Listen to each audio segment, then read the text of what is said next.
Hello guys, देखो ये हमारा घी बन के तैयार हो गया। अभी तो हम इसको छानेंगे चाळणी से। बहुत ही ज़्यादा मस्त मजानी सुगंध આવી રહી છે ઘીની। અને અમે ઘરે જ ઘી બનાવીએ છીએ, કોઈ દિવસ બહારથી લાવતા નથી, કેમ કે એટલું બધું મોંઘું ઘી છે ને, એટલે લાવવું બહુ મુશ્કેલ છે થોડુંક। જો અમારું ઘી બની ગયું છે અને ચાલો હું અત્યારે ચાળણીમાં ચારીશ। चलो ओके हो गया मेरा घी। आ बरणी है, बरणी में हूँ भरी लईश એટલે 500 ग्राम घी उतरी गયું છે મારે। પણ एक्चुअली મને માખી બહુ જ હેરાન કરે છે છે।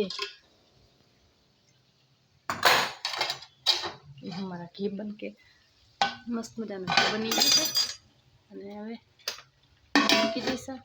પછી હું થોડું ચારીને ભરી લઈશ।